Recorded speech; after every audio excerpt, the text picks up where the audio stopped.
Nanome valikafatra ho an'ny fanjakana ireto tatsa-piompiomby aobedafy ireto. Ny 12 septambra lasa teo mantsy nanambara ny ministry ny fiompiana sy ny fambolena fa hanafatra omby vavy be ronono ary visa ny fanjakana. Ny tanterana azy ity tsy hita izay hanaovana azy.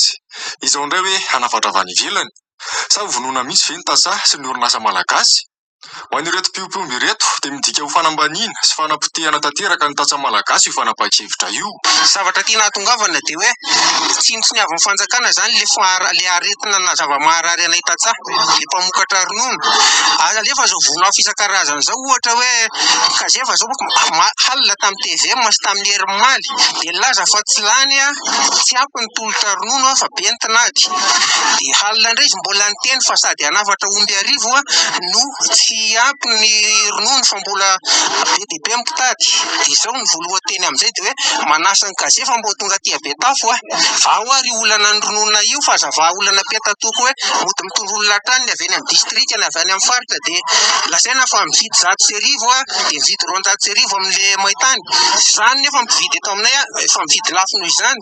Famonoana anay tantsaha zany le fanakatonana an'ity koa satria tsisy fifaninanana tsony. Tsy eken'ireto piompiomby reto ihany koa ny fividianan'ireo mpanarava vao amin'ny vidiny mora ny rononon'izy ireo. Dia izay no angatahana hoe raha tena tiana le fampandrosoana ny andry ihany anay niresaka tamin'ny depitena izay tokony hiresahana niresaka tamin'ny distrika fa toa ohatran'ny vahaolana tsy misy. Ny depite moa dia tsy hita maitsy. Dia izay mahatonga anay manao an'ireny setsika ireny, na ho diso anay na ho marina anay dia ataonay le izy satria mbola bebenao zao no fahavoazanay tranga raha toa ka tsy misy vahaolana. Ny rahantsika nahita nanaraka teo ny fitarainan'ireo tantsaha mpamoly sy mpiompy malagasy. Tsy dia maro moa ny miompy ny omby be ronono eto amintsika fa ny tena betsaka dia ny any amin'ny faritry Vakinakaratra iny Antsirabe iny. Fitarainana,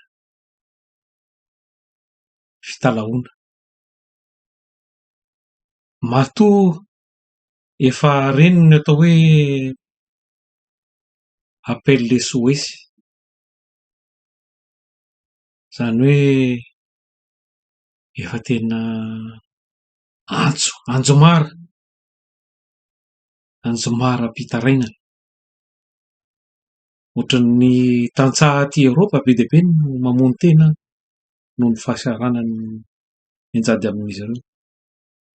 Tsy tambo lazaina tsy ampaharivo ny fahasaranany tantsaha malagasy sy ny mpiompy malagasy akory no mitranga aty Eropa. Tiako hisarihana ny saintsika dia aiza marina ity resaka hoe ny fitiavana no lehibe indrindra ity. Fitiavana ny tanindrazanao ve? Fitiavana ny firenenao ve? Izao fitantanana tsy fantatra mandeha maka izao, mitanila ary tena manao zinona, manao tsinotsinona ny vahoaka.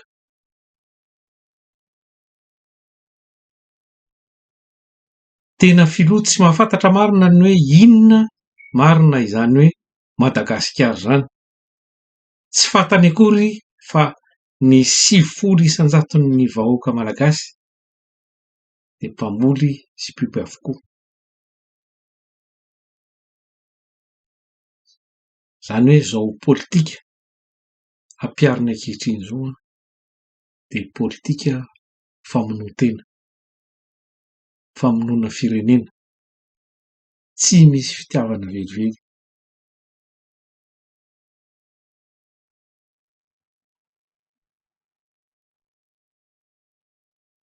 Anaty amehana antsika izao, amehana ara-pahasalamana, ary tsindriako sy hamafisiko eto fa ny fototry ny fahasalamana dia ny sakafo.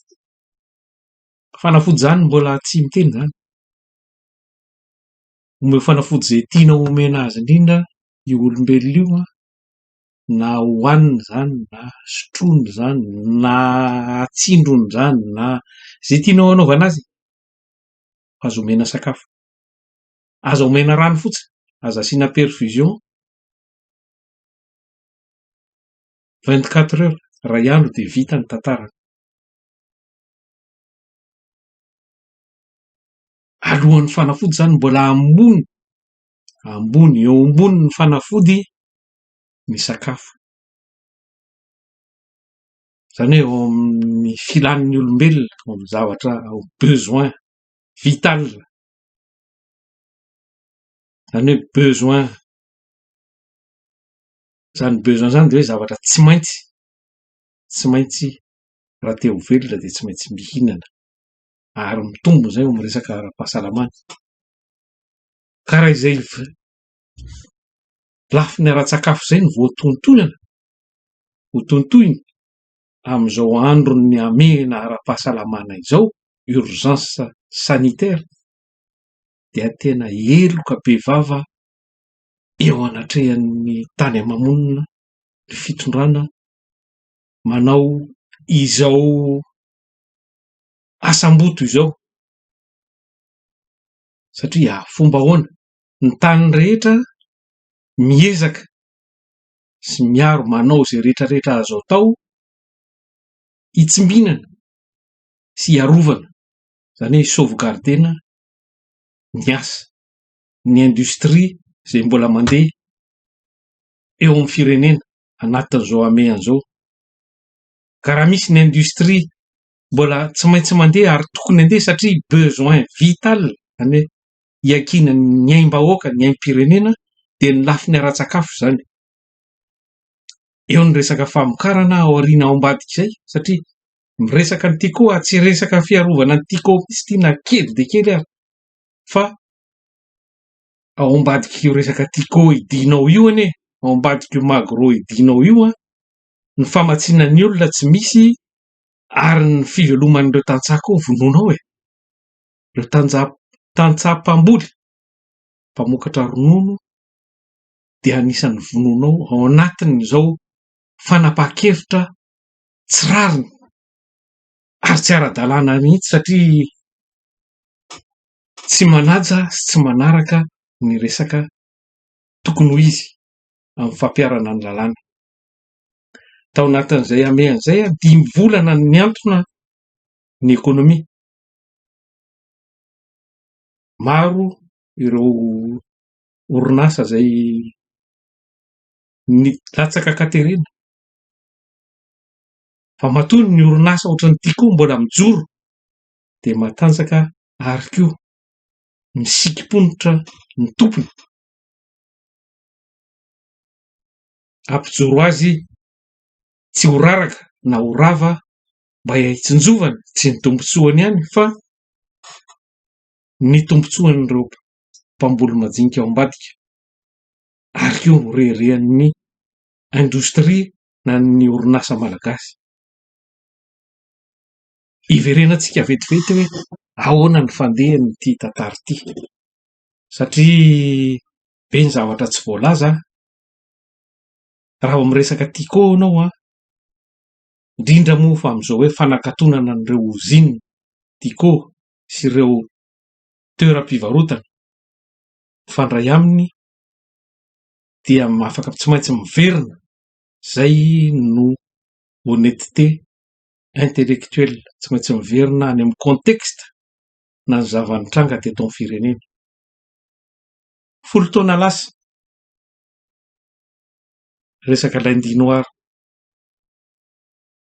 no potehina, no robaina, nangalarina avokoa ny harena sy ny fananana tao anatin'izany orinasa tiako izany sy magro zany. Tsy hitra lalina amin'ny resaka politika isika, fa zay zava-nitranga zay aloha no hisarihako ny sain'ny rehetra.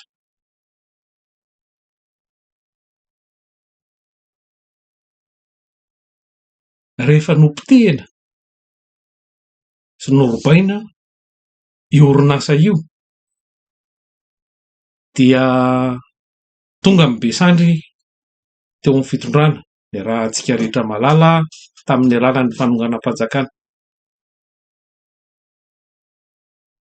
nataony daholy izay rehetra azony natao rehetrarehetra.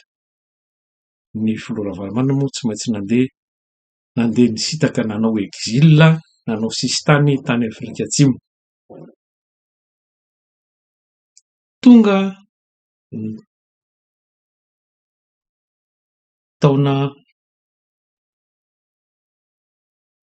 1324 nanomboka niravina tsy moramora, naravina ny toetra rahapirenena izay mikatso satria nigihazan'ny be sandry ny fitondrana sy ny firenena, natao santazy, natao otazy ny vahoaka malagasy amanapitrisany satria nitsakitsahana sy tsy nasiana hasiny ny lalam-panorenana. Olona tokony hitondra ny firenena makany amin'ny fifidianana ao anatin'ny 5 volana ataontsika hoe farafahabetsaka herintaona, nogihazany 5 taona mandaharay ny fitondrana sy ny fahefana tao Madagasikara, nanaovana ny asam-boto rehetra, na ny loha na ny nanaovana izay rehetra zavatra takatry ny saina amin'ny tsy ara-dalàna, na resaka eo amin'ny lafiny politika, resaka manova lalam-panorenana, resaka halatra, resaka fanodikodinana pirenena, resaka ny mpanjanatany raha tsy nanondrana an'izany andramena izany. Ary tamin'io resaka teteza mitalasa iny, kontenera 2 vola amanapitrisany maro nanjavona, tsisy arakaraka fa dia vitavita ho azy amin'izao. Ka ny antony resahako an'izany dia tsy io fitondrana io, indrindra koa tsy io filoha io, ary ny tsy izy velively no manana légitimité hanentsika ny orinasan'ny hafa ohatr'izao, satria raha averintsika ny tantara, mbola izy no rangory fototry ny fanonganam-panjakana, nahatonga ny lundi noir izay nandroba sy namotika, nandoro ary nahafaty olona maro tamin'ireo orinasa ireo. Zavatra crime contre l'humanité anie izany e, tsy hoe crime faute économique na faute politique izany fa crime contre l'humanité. Olona manjato no nanjavona maty, tsy fantatra hoe nakaiza na iza tao anatin'ireny resaka lundi noir ireny. Fa ny tena ho resahako androany dia les conséquences économiques an'ilay izy sy le problème, izany hoe vary mangatsiaka, ny resaka fitsarana, izany hoe ny rariny sy nitsy eto amin'ity tany sy fanjakana malagasy ity, tao anatin'izay tao aorianan'ireny zava-nitranga tamin'ny 2024 ireny. Tsy mendrika ary tsy tokony ho afaka hijoro hitsara, hanentsika ny orinasa Tico Ray Rajoelina izay anisan'ny rangory fototra namotika, nahatonga ny fampitehany io orinasa malagasy, reharehan'ny fanjakana, reharehan'ny firenena malagasy io, satria anisan'ny matanjaka indrindra ary manana ny toerany eran'ny Afrika, tsy laza hoe eran-tany. Tiako tenenina amin'izay misy ihany ny atao hoe rariny sy itsy ny rangahy reto sy re olona rehefa nipitehanao tamin'ny 2024 ve le fananan'olona, mbola tsy vita ny indemnisation mazava izay ny fanaovana sonia, vita sonia izany. Za tsy nanatrika aloha fa raha mijery ny horonan-tsary sy ny tantara rehetra tamin'io ianao ny mpay politika sy ny mpay lalàna eto amintsika dia manamafy daholo fa nisy ny fanarahana natao sonia vita sonia momba ny tao anatin'ny fampihavana-pirenena zany rehetrarehetra zany a entina amerenana ny fitoniana eto Madagasikara dia nisy ny sonia ny indemnisation ny orinasa tiako sy ny zavatra rehetra potika tao sy ny resaka magoro sy ny sisa mbola tsy vita daholo zany zavatra rehetrarehetra zany.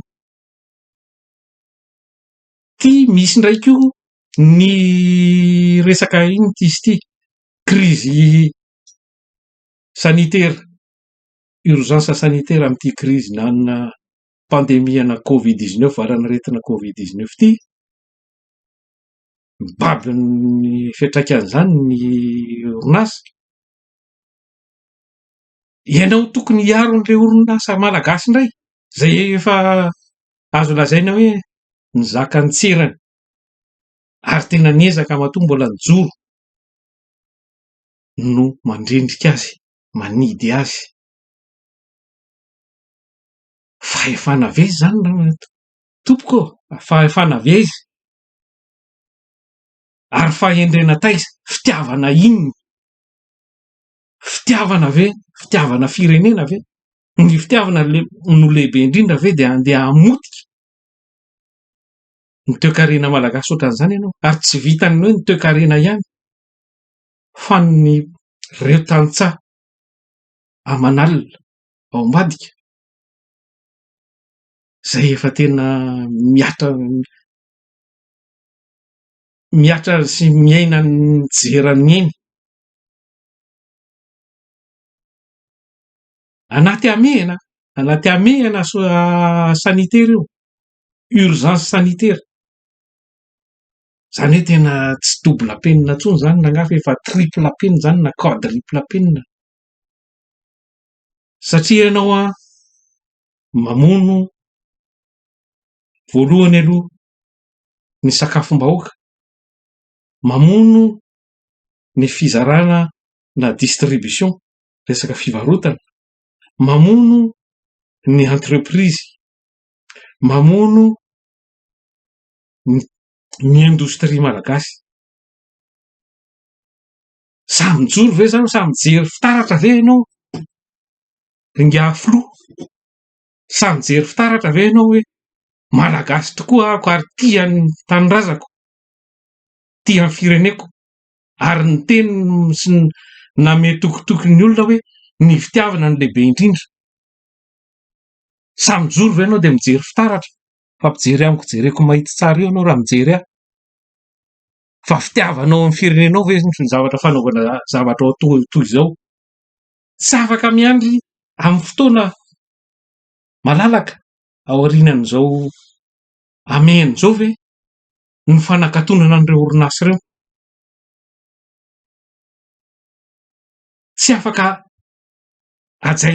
ajainao ve ny lalàna na tsenao ary tsy anjaranao mihitsy anie zany amin'ny mahafiloam-pirenenao tsy anjaranao zany fa misy ao ny minisitra misy ao ny tompona andraikitra amin'izany a misy ny fitsarana avelao anao ny asany ijery hoe aiza ny resaka fandoava-ketra na tsy fandoava-ketra taiza mbola nisy teto ambonin'ny tany hoe tonga dia hidina avy hatrany tsy misy ny rehetrarehetra amin'izao fotoana izao a na resaka ara-pitsarana ty na resaka inona dia mijadona no ataonao eto amin'ity firenena ity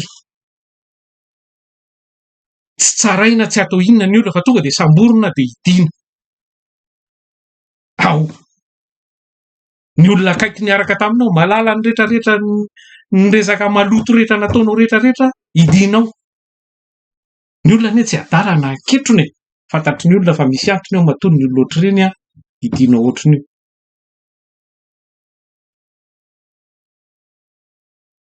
ao karangazy ty resaka lolom-po ty eto amin'ny samy malagasy tya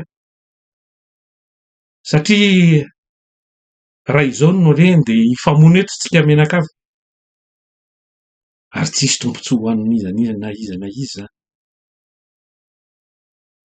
io misarika ny saintsika malagasy rehetra ako tsy miandry ny masony izao tontolo izao tsika hijeren'ity firenentsika ity a fa itsika rehetra, tsika rehetra so tsika malagasy na itao toerana na aiza misy atsika rehefa mbola tian'izany hoe Madagasikara, tian'izany tanindrazana zany tsika de tokony hijoro sy hietsika daholo manoloana zao zavatra tsy rariny zao satria efa tsy lasa intsony izy ity.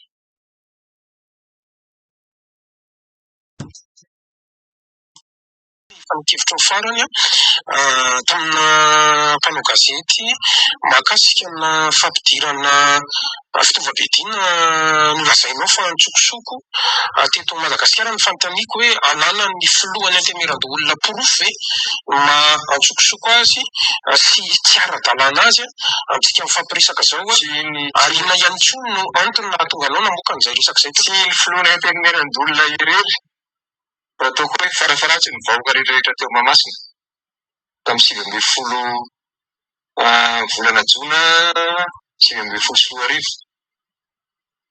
dia nahita isika rehetrarehetra zay mahafinaritra nijery azy azoko atao mbola tsy nisy ohatr'izany.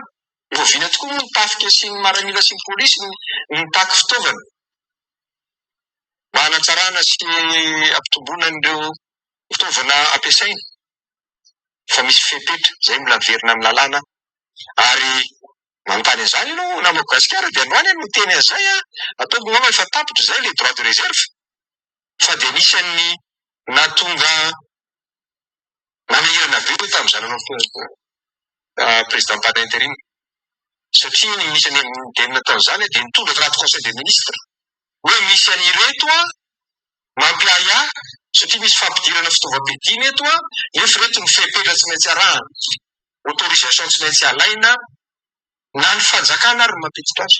Ny tsotra moa dia tsy mahazo hoe afa-tsy izay fehekena hoe mety farareny hoe arme de guerre reny tanky sy sisa dia misy fepetra fa raha tsy izany tsika dia lasa firenena tena tsy hita izay holazaina tsy hita intsony ny kategorizena antsika. Larana voalohany ianao teto Madagasikara tamin'izany, inona izany no mba nataonao? Nanankaran'izany dia azy dia teniko anao le izy ao fa mety anaitra olona ty ary mety animbotry ny haiko ary teny tamin'izany reto ohatra ny maramila vari aminareo ary eny mandeha manao an'ilay fanazara-tena amin'ireo fitaovana izay nampidirina izy fanjakana ve kandida ve petraka amin'ny fanontaniana aiza ny autorisation izany izay napetraky ny filohan'ny ministry ny any izay izy ny tonga ndraikitra voalohany any aminy tsy maintsy mandeha ny ambaratonga ny procédure ahafahanao mampiditra izany.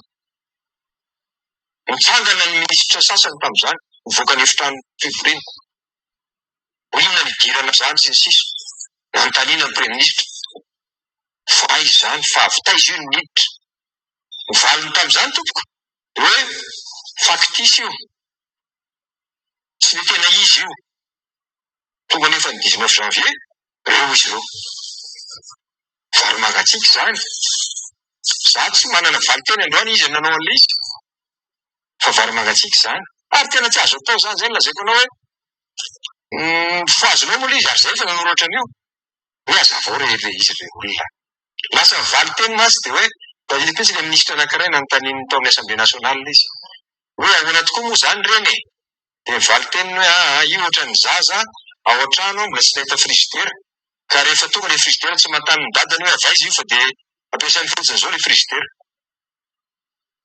Fanjakana ty resantsika ty tokoa fanjakana amiko izany hoe vary manantsika za androany tsy mana valiteny aminao ary aza dimy fa lasa lavitra be ny resantsika fa nasorona tao anatin'ny fahefan'ny président par intérim reny tamin'ny fotoanandro satria tsy lehibe any Foloalinda sy ny tafika izy. Ny ministre intérieur izay natokony hanaovana angaretona ministre intérieur ministry ny défense nationale mihitsy nanaovana angaretona mihitsy tamin'izany satria nasahany tondra tao anatina conseil des ministres hoe azafady monsieur le premier ministre, azafady monsieur le président fa mijoro eto satria misy zavatra tsy ara-dalàna mitranga eto amin'ny firenena. Aza velomba vary mangatsiaka e za dia mitehaka aloha hoe mahazo fitaovana ny any fa tsy azo atao izany zay lazaiko anao hoe manahirana amin'ny resaka izany nefa tsy ho resahana ve ny fomba mampanao ve? Tsy atsara ny firenetsika izany. Amin'ny maso nalefako iny horonan-tsary kely nataony fanadina tamin'ny invité Gasikara tamin'ny Rakotovao Rivo lehibe ny Antemeron'olona na ny Sena, izay anisan'ny betinoaran'ny fitondrana amin'izao fotoana izao koa satria manelingelina io sisa no androm-panjakana tsy azony atao amin'izay tiany ilavana azy, ka ny fezin'iny horonan-tsary iny dia hoe aza manofinofy eto tsika raha malagasy. Ny fitiavana fitiavana ny lehibe indrindra zany tsy hisy mandrakizay zany satria ny fanohitra amin'izany no misy ankehitriny. Ny demokrasia tsy hisy mandrakizay zany, aza manofinofy raha mbola eo ny CENI, raha mbola eo Rajoelina, raha mbola eo ny HCC, tsisy fifidianana anjara zany eto, tsisy lisitra anjara zany eto, tsisy nininona anjara zany eto e. Zany hoe atao ny fifidianana, andaniam-bola sy andrebirebem-bahoaka fotsiny, dia ny fomba ratsy ihany ny veriny ihany ny fomba fanao avy eo. Aolana ny fifidianana dia ny olony rehetrarehetra no ataony eo. Zany hoe tsy hisy fanoherana intsony eto Madagasikara, zay ny tanjony. Satria raha ny tokony ho izy amina firenena na repoblika mandala an'izany hoe demokrasia zany a, dia ny anteny mera-pirenena no manara-maso ny fitondrana na le gouvernement.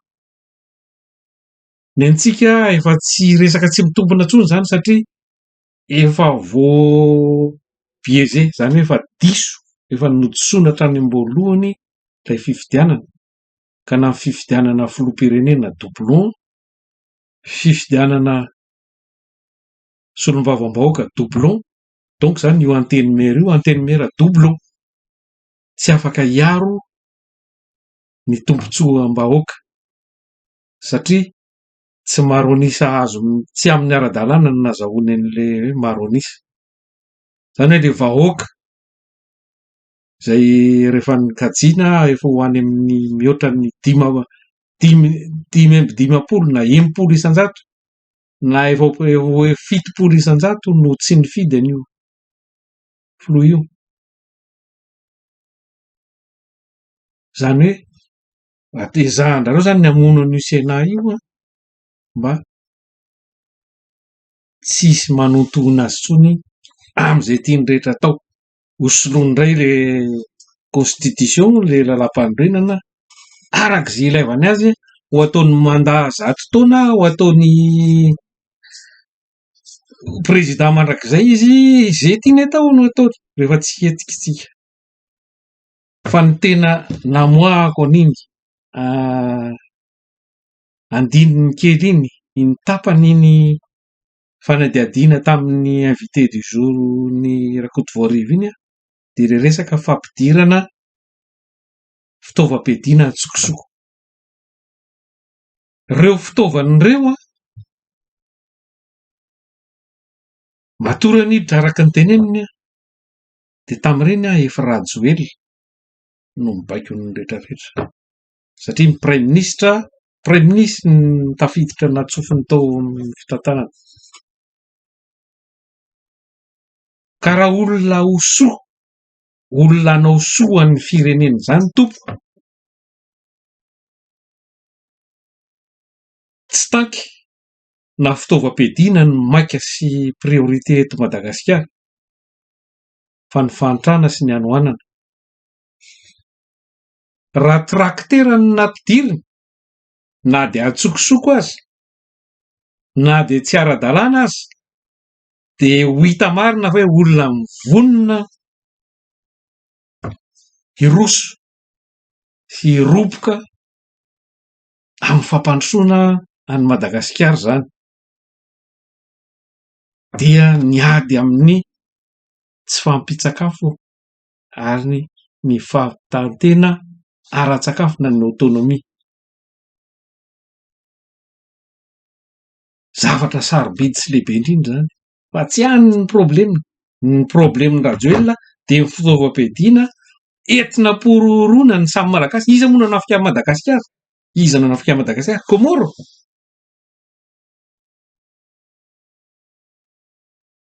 Fa tarihako ny saintsika rehetra mba samy handinika ary hijoro mandrakariva, tsy hanaiky-lembena na inkidoana na inkiantra, satria tsika efa tsy nanaiky ny fanjanahantany, tsy afaka koa tsika hanaiky ny malagasy mitovy amintsika, hamoritra amin'ny malagasy mitovy aminy.